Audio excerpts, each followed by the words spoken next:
Good afternoon. तो पता था कि आप लोग को कल हम लोग पढ़ाए थे चैप्टर 8 का rocks and minerals. Okay, rocks and minerals कल चैप्टर जो पढ़ाए थे उसमें हम आपको बता दिए थे कि रॉक्स होता क्या है, मिनरल्स होता क्या है, रॉक्स का डेफिनेशन क्या होता है, मिनरल्स का डेफिनेशन क्या होता है। तो रॉक्स में हमने आपको क्या समझाया था कि रॉक्स एक तरह का मटेरियल्स होता है जो कि किस चीज़ से बना हुआ होता है, केमिकल सब्सटेंस से बना हुआ होता है। अगर रॉक को आप डिफाइन करोगे तो क्या बोलोगे, rocks are the materials that's are made up of chemical substance. Okay, ये चीज़ हम कल बताए थे। हम आपको मिनरल्स भी बताए थे कि मिनरल्स को हिंदी में क्या कहते हैं, खनिज कहते हैं। तो वो चीज़ जो हमारे नेचर में पाई जाती है, ओके, वो चीज़ जो हमारे प्रकृति में पाई जाती है और उससे प्रकृति में एलिमेंट या एलिमेंट्स के कंपाउंड्स या कार्बन के कंपाउंड्स जो हमें उस नेचर से मिलते हैं उस चीज़ को हम क्या कहते हैं, खनिज कहते हैं। जैसे आपको आयरन मिनरल से ही मिलेगा, एल्युमिनियम आपको मिनरल से ही मिलेगा।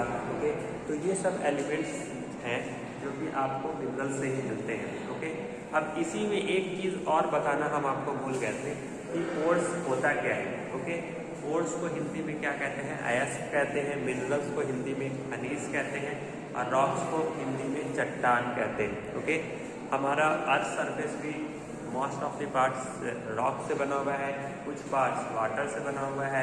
ओके, कुछ पार्ट्स तो ये सारी चीज़ें हैं। तो रॉक्स क्या होता है ये चीज़ आप लोगों को समझ में आ गया था, कल हमने अच्छी तरीके से समझाया भी था। और मिनरल्स क्या होता है इसे भी हमने अच्छी तरीके से समझा दिया था। ओके, अब आज इससे पहले हमने ये भी बताया था कि इग्नियस रॉक्स होता क्या है। तो इग्नियस रॉक्स बाद में बात करेंगे, पहले हम देख लेते हैं कि ओर्स होता क्या है, क्योंकि अभी हमने मिनरल्स बताया था। ओर्स उसको कहते हैं कि हमारे नेचर में जो एलिमेंट्स पाए जाते हैं या एलिमेंट्स के जो कंपाउंड्स पाए जाते हैं उस एलिमेंट का एक्सट्रैक्शन मिनरल से, अगर किसी मिनरल से किसी एलिमेंट का एक्सट्रैक्शन करते हो, जो निष्कासित करते हो, क्योंकि एलिमेंट्स जो भी एलिमेंट्स आयरन हो गया, एल्युमिनियम हो गया, ओके, ये सब आपको मिनरल से ही मिलेंगे। उस मिनरल से जो भी अलग अलग तरह के एलिमेंट्स आप जो मिनरल से प्राप्त कर रहे हो उस मिनरल्स की प्राप्ति अगर कम कॉस्ट में, लो बजट में, आसानी से, सुविधाजनक तरीके से आपको मिल जाए तो वो मिनरल्स आपका क्या कहलाएगा, अयस्क कहलाएगा। ओके, तो अयस्क होने के लिए किसी मिनरल्स, कोई भी मिनरल्स हमें कैसे मिलना चाहिए, आसानी से मिलना चाहिए, सुविधाजनक तरीके से मिलना चाहिए, लो कॉस्ट में मिलना चाहिए, प्रॉफिटेबल तरीके से मिलना चाहिए। ये सारी चीज़ देखा जाता है, तब जाके वो मिनरल्स आपका क्या कहलाता है, ओर्स कहलाता है। इसीलिए जब हायर क्लास में जब आप आगे जाइएगा तो आपको बुक में ये पढ़ने को मिलेगा कि all ores are minerals but all minerals are not ores. सभी सारे ओर्स को हम मिनरल्स बोल सकते हैं लेकिन सारे मिनरल्स को हम ओर्स नहीं बोल सकते, क्योंकि कुछ मिनरल्स क्या होते हैं, काफ़ी कॉस्टली होते हैं, उनका एक्सट्रैक्शन, उनका जो मिनरल से जो एलिमेंट्स वगैरह जो प्राप्त करोगे उसका एक्सट्रैक्शन, उसका जो निष्कासित करते हैं ना, तो वो निष्कासित काफ़ी ज़्यादा कॉस्टली पड़ता है, आसान तरीके से नहीं होता है, सुविधाजनक तरीके से नहीं हो पाता है, प्रॉफिटेबल तरीके से नहीं हो पाता है। तो उसको आप सिर्फ मिनरल्स ही बोलोगे, ओर्स नहीं बोलोगे। तो उम्मीद करते हैं कि आप लोगों को ओर्स भी अच्छी तरीके से समझ में आ गया होगा और मिनरल्स भी आप लोगों को अच्छी तरीके से समझ में आ गया होगा। हमने कल समझाया था कि इग्नियस रॉक्स होता क्या है। तो हमने कल के इग्नियस रॉक्स में हमने ये बताया था कि जब वॉल्केनिक इरप्शन होता है तो उस वॉल्केनिक इरप्शन में, मतलब ज्वालामुखी जो आपका फटता है, तो उस ज्वालामुखी में आपका जो मॉल्टेड मैग्मा जो होते हैं, अर्थ के 3 लेयर होते हैं, हमने बताया था, क्रस्ट होते हैं, मेंटल्स होते हैं, कोर्स होते हैं। मेंटल्स में मैग्मा होते हैं, तो वो मैग्मा में क्या होते हैं, जो भी रॉक्स होते हैं वो मोल्टेन स्टेट में होते हैं, पिघली हुई अवस्था में होते हैं। लेकिन वही रॉक्स जब वॉल्केनिक इरप्शन होता है, वही मैग्मा जब अर्थ सरफेस के ऊपर आता है तो वो किस चीज़ में बदल जाता है, लावा में, या उसका नाम आप बोल सकते हो कि उसको हम किस नाम से जानते हैं, लावा के रूप में जानते हैं। अब ये लावा क्या होता है, दो तरीके से कूलिंग हो सकता है, फास्ट तरीके से भी कूलिंग हो सकता है और स्लो तरीके से भी कूलिंग हो सकता है। तो जो स्लो तरीके से कूलिंग होता है उससे कौन कौन से रॉक्स बनते हैं, फ्यूमिक रॉक्स बनते हैं, बेसाल्ट बनते हैं, ओबेसिडियंस होते हैं। ओके, ये स्लो तरीके से बनते हैं। और फास्ट तरीके से कौन सा बनते हैं, तो फास्ट तरीके से ग्रेनाइट्स वगैरह जो होते हैं ये फास्ट तरीके से बनते हैं।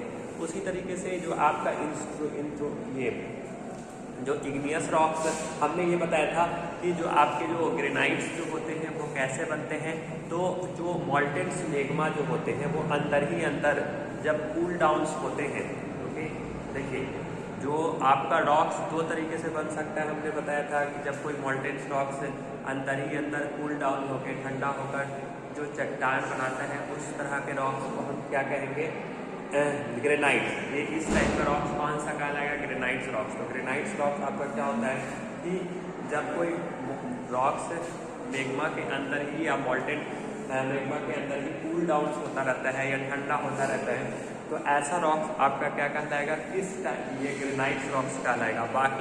बाकी जो अदर रॉक्स होते हैं वो क्या है, कैसे जैसे फ्यूमिक हो गए, स्टोन्स हो गए, ये सब क्या होते हैं, स्लो कूलिंग की वजह से जब अर्थ क्रस्ट वॉल्केनिक इरप्शन होता है तो उसके दौरान ये जब लावा बाहर निकलता है तब जाके ये आपका इस तरह का रॉक्स बनता है, ठंडा होकर अर्थ सरफेस से बाहर निकलता है। लावा जब बाहर निकलता है ना तब जाके आपका फ्यूमिक बनता है, ओबेसिडियन बनता है, इस टाइप का चीज़ बनता है, ये सारे रॉक।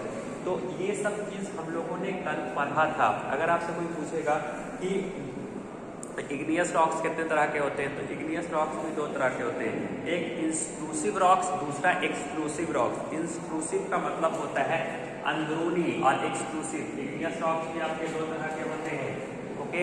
तो लिखने का जगह नहीं है लेकिन फिर भी हम बता देते हैं। एक इंट्रूसिव INSTRUSIVROC के, एक इंट्रूसिव का मतलब वैसा रॉक जो अंदर ही अंदर ठंडा होकर रॉक्स बना लेता है, मतलब वो रॉक्स जो मैग्मा के अंदर ही कूल डाउन होकर रॉक्स बनाता है, ऐसे रॉक्स को हम इंट्रूसिव रॉक्स कहते हैं। और एक्सक्लूसिव रॉक्स किसको कहते हैं, वैसा रॉक जो वॉल्केनिक इरप्शन जब होता है उस वॉल्केनिक इरप्शन के दौरान जब मैग्मा जब बाहर निकलता है तो उसको हम लावा कहते हैं। और वो लावा जब ठंडा होकर जो हार्ड होता है, जो कठोर होता है, या तो स्लो प्रोसेस होकर या स्लो कूलिंग प्रोसेस या तो स्लो कूलिंग होकर या तो फास्ट कूलिंग होकर, तो इस टाइप्स का जो रॉक्स का जो नाम जो आपका कहलाएगा वो एक्सक्लूसिव रॉक्स। और एक्सक्लूसिव रॉक्स में ही आपके फ्यूमिक रॉक्स आते हैं, ओबेसिडियंस रॉक्स आते हैं, ओके। ये सब आपके क्या है, बेसाल्ट रॉक्स हो गए, ओके। और इंट्रूसिव रॉक्स में आपका ग्रेनाइट्स रॉक्स आ गए। ये सब चीज़ थोड़ा सा आज हम लोग एक्स्ट्रा चीज सीख लें। आज जो हम लोगों को पढ़ना है वो पढ़ना है सेडिमेंट्री रॉक्स। तो देखिए सेडिमेंट्री रॉक्स कैसे बनता है, तो सेडिमेंट्री रॉक्स बनता है इग्नियस रॉक्स से, ओके। तो आप जानते हैं कि जो वॉल्केनिक इरप्शन होता है तो वॉल्केनिक इरप्शन के थ्रू जो आपका जो लावा बाहर निकलता है, उस लावा जब कूल डाउन होकर जब हार्ड बनता है तो वो क्या होता है, इग्नियस रॉक्स। अब यही इग्नियस रॉक्स जब आंधी तूफान जब आता है या तेज़ हवाएं चलती है या बार बार बारिश होती रहती है, ओके, तो उसकी वजह से ये क्या होता है, ये रॉक्स क्या होता है, टूटता रहता है, ओके। तो छोटे छोटे पत्थर के रूप में, छोटे छोटे कंकर के रूप में टूटता रहता है। और ये पानी के बहाव के कारण ये क्या हो जाता है, ओशियन में क्या हो जाता है, सेडिमेंट हो जाता है, लेयर बाय लेयर, पत्थर का एक लेयर बाय लेयर बन जाता है, ओके। और एक पत्थर के ऊपर दूसरा पत्थर, दूसरा पत्थर के ऊपर तीसरा पत्थर, तीसरा पत्थर के ऊपर चौथा पत्थर, या आप बोल सकते हो कि एक जो स्टोन, जो छोटा छोटा पत्थर या कंकर वगैरह, एक पत्थर के ऊपर या कंकर के ऊपर दूसरा कंकर या पत्थर के ऊपर तीसरा कंकर, इस तरह से एक लेयर बन जाता है पत्थर कंकरों का या पत्थरों का। और लाखों करोड़ों वर्ष या बिलियंस ऑफ ईयर्स तक प्रेशर ज़्यादा रहने के कारण, कंप्रेशन ज़्यादा रहने के कारण, प्रेशर ज़्यादा रहने के कारण, कंप्रेशन ज़्यादा रहने के कारण, ओके, और टेम्परेचर वगैरह ज़्यादा रहने के कारण वो किस चीज़ में बदल जाता है, वो आपका सेडिमेंट्री रॉक्स में बदल जाता है। तो इस तरह से आपका सेडिमेंट्री रॉक्स बनता है, ओके। अब देखिए हमने सेडिमेंट्री रॉक्स में आपको बताया क्या है, वो आप थोड़ा समझ लीजिए। देखिए क्या है कि sedimentary rocks are form when sedimentary rocks are formed when sand pebbles, mud, clay and other sediment collect in the ocean. Sedimentary rocks कैसे बनता है? तो sedimentary rocks are formed when sand, जब बालू या तो कंकर या तो कीचड़ या क्ले अदर सेडिमेंट ये इसमें जमा हो जाते हैं, ओशियन में जमा हो जाते हैं। तो या तो आपका सैंड हो गया या छोटे छोटे कंकर हो गए या कीचड़ बर्ड्स वगैरह हो गए या क्ले जो पार्टिकल्स होता है, ये पानी के बहाव में या जब बारिश ज़्यादा होती है या आंधी तूफान ज़्यादा होता है या पानी का बहाव होता है, पानी जब बारिश होता है तो उस पानी के बहाव की वजह से ये इन सारे पत्थर कंकर और क्ले और मर्ज पार्टिकल्स को क्या करता है, अपने साथ बहा के ले जाता है और ये सारे क्या हो जाते हैं, ओशियन में जाकर जमा हो जाते हैं। और एक कंकर के ऊपर कंकर मतलब पत्थर के ऊपर पत्थर क्या बनाते हैं, लेयर बनाते हैं और उस लेयर पे क्या होता है, प्रेशर ज़्यादा हो जाता है, कंप्रेशन ज़्यादा हो जाता है। ओके, टेम्परेचर ज़्यादा रहने के कारण लाखों करोड़ों वर्ष तक या मिलियंस ऑफ ईयर्स तक दबे रहने के कारण ये क्या चीज़ में बदल जाता है, ये एक सेडिमेंट्री रॉक में बदल जाता है। समझ में आया? ये एक सेडिमेंट्री रॉक में बदल जाता है। उसी तरीके से आप यहाँ पर ध्यान दीजिए कि ड्यू टू इरोजन, जब अब ये और जानिए कैसे हुआ। ड्यू टू इरोजन का मतलब होता है कटाई। Due to the erosion of rocks, जब रॉक्स का इरोजन होता है, इरोजन कैसे हो सकता है, रॉक्स की कटाई कैसे हो सकती है, तो देखिए रॉक्स की कटाई कैसे हो सकती है, हमने क्या लिखा है, due to erosion rocks breaks down into the smaller pieces. जब इरोजन होता है तो रॉक्स क्या होता है, छोटे छोटे टुकड़ों में बढ़ जाता है और ये सारे छोटे छोटे टुकड़ों में बढ़कर ये सारा क्या हो जाता है, छोटा छोटा टुकड़ा एक सेडिमेंट हो जाता है। तो लेकिन ये सेडिमेंट होगा कैसे, तो अभी हम तुरंत बताएं कि रॉक्स कैसे ब्रेक डाउन हो सकता है। जब आंधी तूफान ज़्यादा आएगा, बारिश कंटिन्यूअसली होती रहेगी, ओके, या पानी का बहाव एकदम हर पानी रोज दिन बरसेगा या हर दिन या बार बार एक ही टाइम तो उसी पर पड़ता रहेगा, तो उसकी वजह से क्या होगा कि आपके तेज हवाओं के झोंका की वजह से, तेज हवा के झोंका की वजह से या बारिश कंटिन्यूअसली होने की वजह से, ओके, ये सब क्या करेंगे, इस पत्थर को ब्रेक डाउन कर सकती है, तोड़ सकती है। और उस तोड़ने की वजह से, टूटने की वजह से, तो जो आपका छोटा छोटा जो पत्थर है, वो जो रॉक्स है वो छोटे छोटे पत्थर में टूट जाता है और टूटने के बाद वो क्या होता है, ये पानी इस सारे छोटे छोटे पत्थर को ओशियन में बहा कर ले जाता है और छोटे छोटे पत्थर या कंकड़ को एक लेयर बाय लेयर, ओशियन में लेयर बाय लेयर क्या होता है, एक परत बन जाता है और उस परत की वजह से ये जो लेयर बाय लेयर जो एक परत बनता है कंकड़ का या पत्थर का, उसको हम क्या कहते हैं, सेडिमेंट कहते हैं। और वही पत्थर जब बहुत सारे बिलियंस ऑफ ईयर्स तक दबे रहने के कारण, प्रेशर ज़्यादा रहने के कारण, कंप्रेशन ज़्यादा रहने के कारण ये किस चीज़ में बदल जाते हैं, ये रॉक्स, यही पत्थर कंकड़ जो आपके सेडिमेंट्री रॉक्स में बदल जाते हैं। ओके, इसीलिए हमने लिखा है कि सेडिमेंट्स आर कैरीड अवे। अभी देखो और हम क्या लिख रहे हैं, sediments are carried away by the wind. अब ये जो सेडिमेंट्स जो हैं, ओके, जो भी आपका पत्थर, छोटा छोटा पत्थर या कंकड़ वगैरह जो आपका जो टूटा है, वो क्या हो जाते हैं, कैरीड अवे हो जाते हैं। किस वजह से, कैरीड का मतलब दूर हो जाते हैं, carried away by the wind. इसकी वजह से, या तो हवा की वजह से या तो पानी की वजह से, ओके, एंड डिपोजिट, और ये जमा हो जाते हैं। ओके, कहाँ पे जमा हो जाते हैं, ओशियन में जमा हो जाते हैं। Okay, deposited as sand and mud, या तो उसमें बालू जमा हो जाते हैं या पत्थर वगैरह, वो सब क्या हो जाते हैं, ओशियन में आपके जमा हो जाते हैं।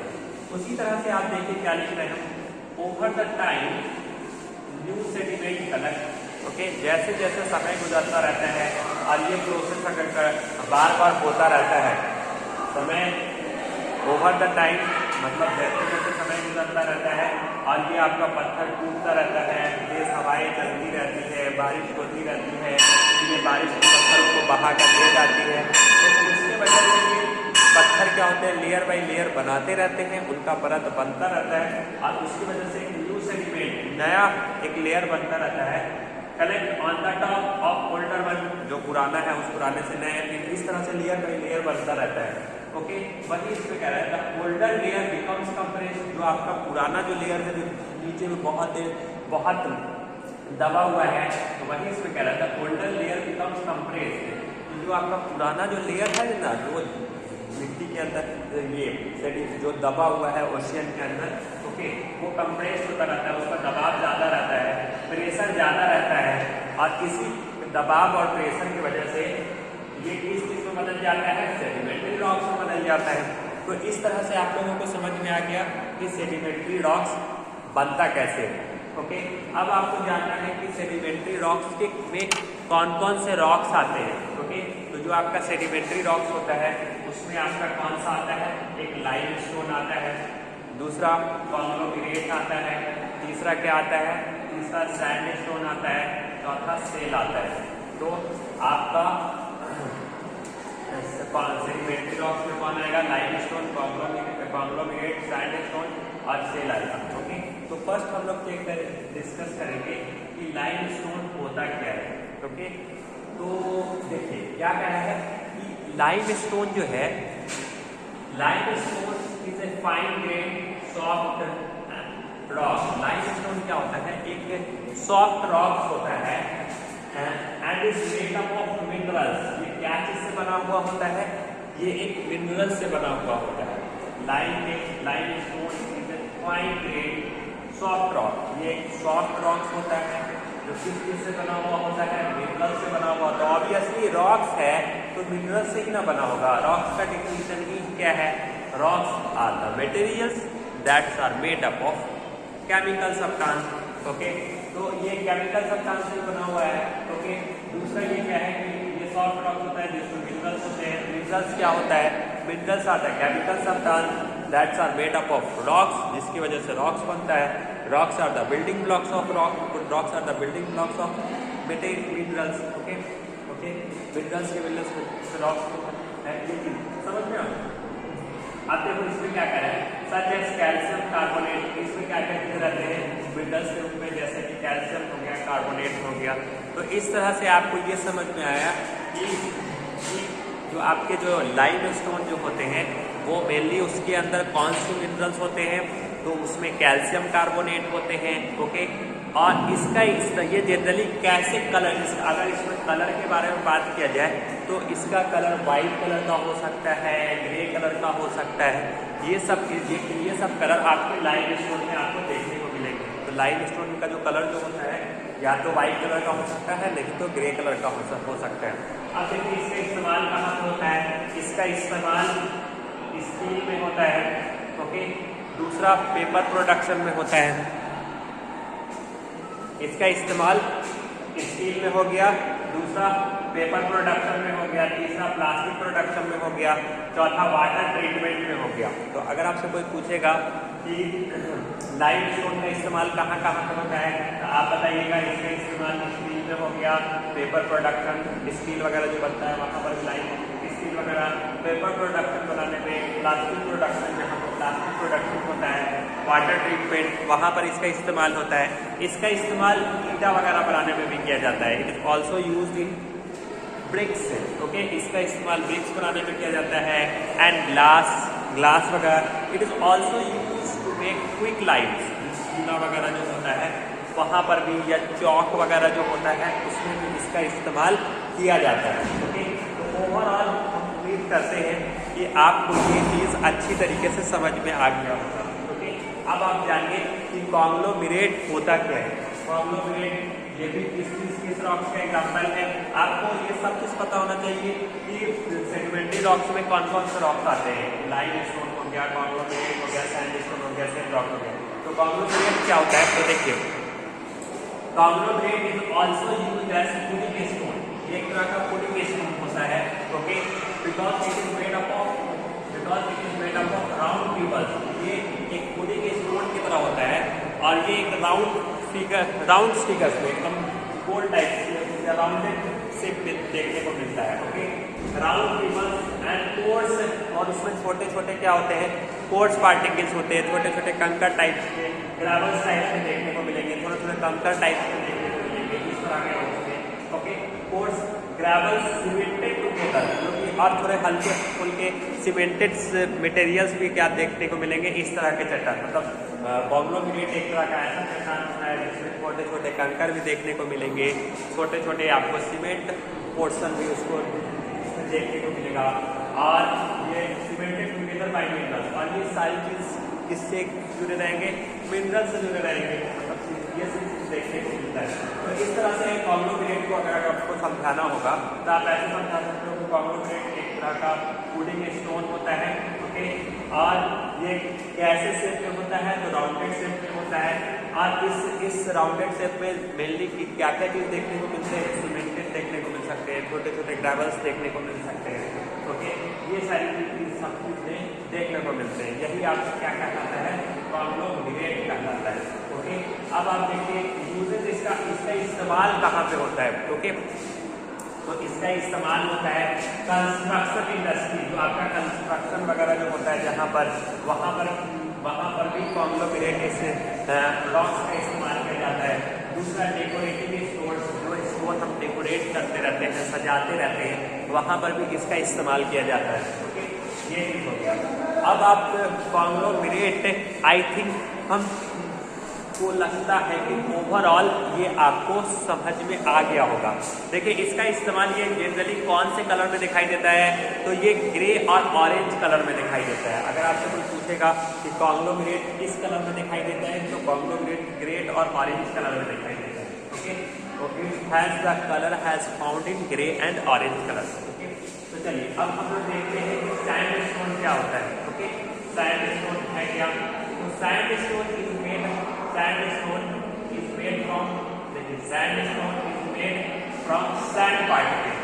जो sandstone को होता है मतलब बलुआई चट्टान, ओके, तो ये किस चीज से बना हुआ होता है, तो सैंड, नाम ही है सैंडस्टोन मतलब बलुआई पत्थर, ओके। तो इस तरह का जो स्टोन जो होता है वो किससे बना हुआ होता है, सैंड पार्टिकल से बना हुआ होता है। इसीलिए हमने लिखा है sandstone is made from sand particles that get cemented together, और इसमें क्या चीज एक साथ इकट्ठे होते हैं, सीमेंटेड मटेरियल्स भी क्या होते हैं इसके अंदर इकट्ठे रहते हैं। अब कह रहे देखिए सैंडस्टोन्स में भी रेड, सैंडस्टोन कैसे कलर के हो सकते हैं, रेड कलर के हो सकते हैं, येलो कलर के हो सकते हैं, ब्राउन कलर के हो सकते हैं, या पिंक कलर के हो सकते हैं। ये सारी चीज आपको सैंडस्टोन आपको देखने को मिल सकते हैं। सैंडस्टोन कौन कौन से कलर में हो सकते हैं, रेड कलर में देखने को मिल सकते हैं, येलो कलर में आपको देखने को मिल सकते हैं, ब्राउन कलर में देखने को मिल सकते हैं, पिंक कलर में आपको देखने को मिल सकते हैं, ओके, ये बात समझ में आ गया। अब देखिए कह रहा है कि आपका जो बहुत सारे हिस्टोरिकल मोनूमेंट्स वगैरह जो हो गया, जैसे लाल किला हो गया, ओके, लाल किला जो हो गया वो किस स्टोन से बना हुआ है, किस रॉक से बना हुआ है, तो वो आपका सैंड स्टोन से ही बना हुआ है। दूसरा आगरा फोर्ट का जो किला है वो भी आपके सैंड स्टोन से ही बना हुआ है।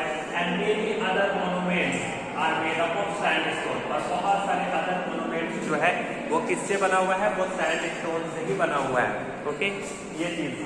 तो ओवरऑल सैंड स्टोन के बारे में आपको अच्छी तरीके से समझ में आ गया होगा। इसीलिए और हमने पहले ही बता दिया है कि सैंड स्टोन कौन कौन सी चीज में पाया जाता है। ये आपको ब्राउन कलर में भी देखने को मिल सकता है, पिंक कलर में भी देखने को मिल सकता है, येलो कलर में भी देखने को मिल सकता है, रेड कलर्स में भी देखने को मिल सकता है। और इसके अंदर जो मेनली जो मिनरल्स जो मौजूद रहते हैं, वो लार्ज अमाउंट में जो मिनरल्स मौजूद रहते हैं, उस मिनरल्स का नाम क्या है, तो वो क्वार्टज है, ओके। क्वार्टज मिनरल्स क्या होते हैं सैंड स्टोन में। अगर आपसे पूछा जाएगा which types of large amounts of minerals are found in the sandstone, okay, तो आपको बताना है कि the large amount of minerals are found in the sandstone is quartz, okay. Quartz क्या होता है, ये लार्ज अमाउंट्स में इसमें प्रेजेंट रहता है। याद रहेगा ना, एकदम याद रखना है। चलिए अब देखिए क्या कह रहा है कि सेल होता क्या है, ओके, व्हाट इज सेल। तो देखिए सेल क्या कह रहा है, it is a soft stone, ये सॉफ्ट स्टोन होता है, मतलब हल्का पत्थर होता है, ओके, दैट स्प्लिट्स इजीली, जो आसानी से स्प्लिट कर जाता है, आसानी से टूट सकता है। That split easily into thin flat layer, और आसानी से टूट सकता है और आसानी से थिन फ्लैट लेयर में ये क्या हो सकता है, बदल सकता है। ओके, तो इसीलिए हमने लिखवाया है कि it is a soft stone, ये एक सॉफ्ट स्टोन होता है, एकदम पतला स्टोन होता है। दैट स्प्लिट इजीली, जो आसानी से स्प्लिट कर सकता है, आसानी से टूट जाता है into the thin flat layer, एक पतले से फ्लैट लेयर। उसी तरह से आप देखिए it is made up of clay, क्या चीज से बना हुआ होता है, क्ले से बना हुआ होता है। एंड मड से, क्या चीज से बना हुआ है, क्ले से बना हुआ है, मड पार्टिकल से, मड पार्टिकल्स। ओके, उसी तरह से mud particles and filled up in layer.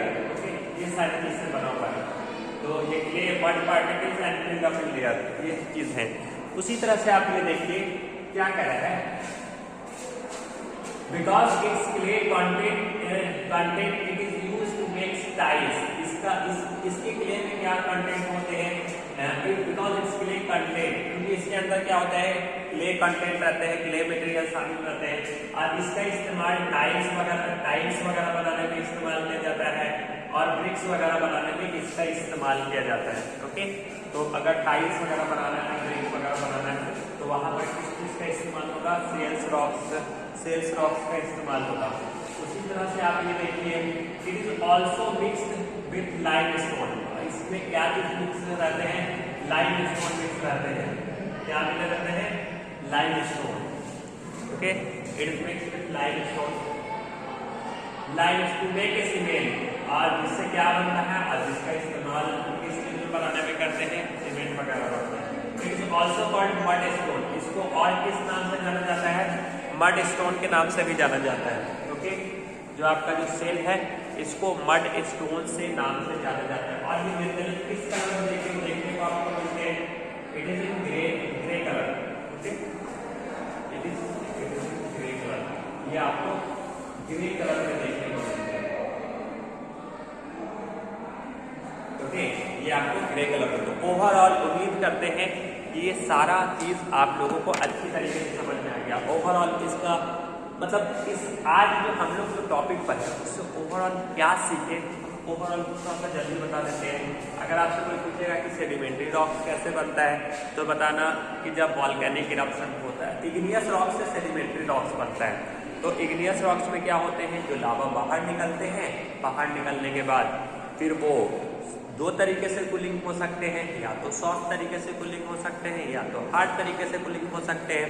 Okay, तो वो जब कूलिंग होकर जब हार्ड रॉक्स बनते हैं ना, ओके, चट्टान बनते हैं, फिर उन हवाओं जब वो रॉक्स बन जाते हैं, ओके, जो हार्ड होकर, जो कूलिंग होकर, जो अर्थ सरफेस से बाहर निकलते हैं, जो हार्ड बन जाते हैं, उस रॉक्स को आप क्या कहोगे, इग्नियस रॉक। अब इसी इग्नियस रॉक्स पे ये रॉक्स ब्रेक डाउन होते हैं। कैसे ब्रेक डाउन होते हैं, कैसे टूटते हैं, जब वो हमारे नेचर में जब आंधी तूफान ज़्यादा आती है, जब बारिशें ज़्यादा होती रहती हैं, ओके, और ये process continuously over and over times तक होता रहता है, तब जाके ये पत्थर क्या होता है, ब्रेक डाउन। ये 1-2 दिन में प्रोसेस नहीं होने वाला है। ओके, ऐसा ही नहीं कि आज वो लगातार 1 हफ्ता से पानी हो रहा है तो आपका हो जाएगा, लगातार 5 महीने से पानी हो रहा है, या मान लो कुछ भी, अगर ये प्रोसेस, इस प्रोसेस को होने में काफ़ी बिलियंस ईयर्स लग जाते हैं, काफ़ी लॉन्ग ड्यूरेशन ऑफ टाइम लग जाता है,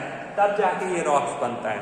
ओके, तो उस प्रोसेस के दौरान जब तेज़ हवाएं चलती हैं, तेज़ बारिशें होती हैं, आंधी तूफान ज़्यादा चलता है, और ये process over and over times तक कंटिन्यूअस होता रहता है, तब जाके ये रॉक्स जो है आपका इग्नियस रॉक्स क्या होता है, तेज़ हवाओं की वजह से या तेज़ बारिशों की वजह से, आंधी तूफान ज़्यादा रहने की वजह से ये क्या होता है, ये पत्थर टूट जाता है। अब इसमें जो बारिश जो होता है, बारिश का जो पानी जो होता है, इस पत्थर के जो छोटे छोटे पत्थर जो टूटते हैं, जो कंकर जो टूटते हैं, वो इसको क्या करता है, बहा के ले जाता है, और ओशियन के डीप में क्या हो जाता है, ये सेडिमेंट हो जाता है।